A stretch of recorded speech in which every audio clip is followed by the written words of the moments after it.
আজি বহুত দিনৰ মূৰত আপোনালোকৰ মাজলৈ ভিডিঅ' এটা আগবঢ়ালোঁ আৰু ভিডিঅ'টো হৈছে ৰেচিপি ভিডিঅ'।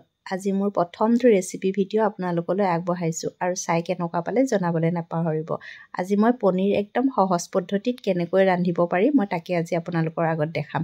দেখিলেনে কেৰাহীখনত মই অকণমান তেল দিলোঁ, তাৰপাছত পনীৰখিনি মই অকণমান ভাজি ল'ম, বহুত বেছি নাভাজোতে একদম গেছটো চিমত দি পেলাই মই একদম এতিয়া ধুনীয়াকৈ পনীৰখিনি অকণমান ভাজি ল'ম। দেখিছেনে অকণমান ৰঙচুৱা হোৱালৈকে ভাজি লৈছোঁ, লাহে লাহে লৰাইও দিছোঁ বাৰু।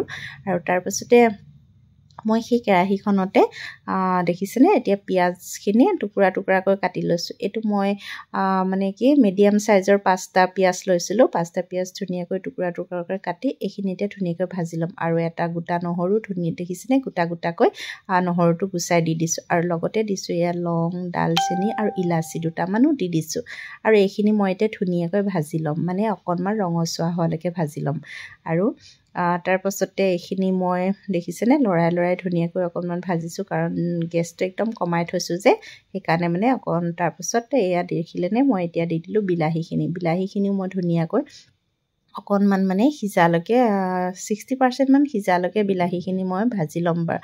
তাৰপাছতে ইয়াতে এতিয়া মই দি দিম 3টা জলকীয়া, অকণমান জ্বলা হওক তেতিয়া অকণমান খাবলৈও টেষ্ট লাগিব নহয় জানো বাৰু।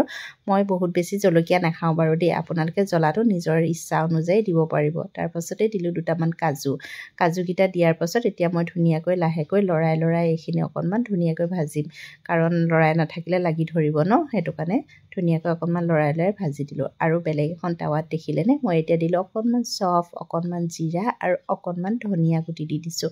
আৰু দি পেলাই মই এইখিনি এতিয়া একদম কম জুইত ধুনীয়াকৈ এতিয়া ভাজিম।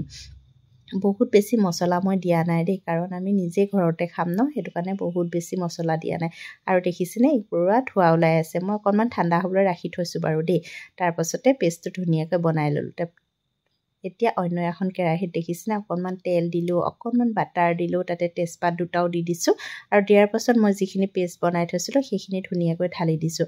আৰু এইখিনি মই এতিয়া লৰাই লৰাই অকণমান ভাজি ল'ম। আপোনালোকেও এনেকৈ ধুনীয়াকৈ ভাজি ল'ব। দেখিছেনে একদম তেল বিৰিঙি ওলাই আহিছে, দেখিবলৈ কিন্তু বহুত ধুনীয়া হৈছে দেই, আৰু খাবলৈও বহুত টেষ্টি হৈছে। আপোনালোকে এনেকৈ বনাই চাবচোন, বনাই খাই চাবচোন, বহুত বেছি ভাল লাগে। মোৰ কিন্তু বহুত বেছি ভাল লাগিলে দেই। তাৰপাছতে দেখিছেনে ভাজি থোৱা পনীৰখিনি লাহেকৈ দি দিলোঁ। আৰু পনীৰখিনি দিয়াৰ পাছত মই ইয়াতে অকণমান পানী দি দিম। পানী মই যিটো মিক্সিত আছিলে মানে মছলাখিনি লাগি তাতে অকণমান পানী ঢালি পেলাই সেইখিনি পানীকে মই ইয়াতে দি দিছোঁ। বহুত বেছি পানী দিয়া নাই, দেখিছেনে জোখতে দিছোঁ। আপোনালোকৰ নিজৰ ইচ্ছা অনুযায়ী পানীটো দিব পাৰিব বাৰু। তাৰপাছতে নিমখ হালধি নিজৰ ইচ্ছা অনুযায়ী দিব, মোৰ সেইটো মানে স্কিপ হৈ গ'ল। তাৰপাছতে হৈ গ'ল, ইয়াতে অকণমান ধনিয়া দি দিম। এতিয়া কেনেকুৱা পালে জনাবলৈ নাপাহৰিব।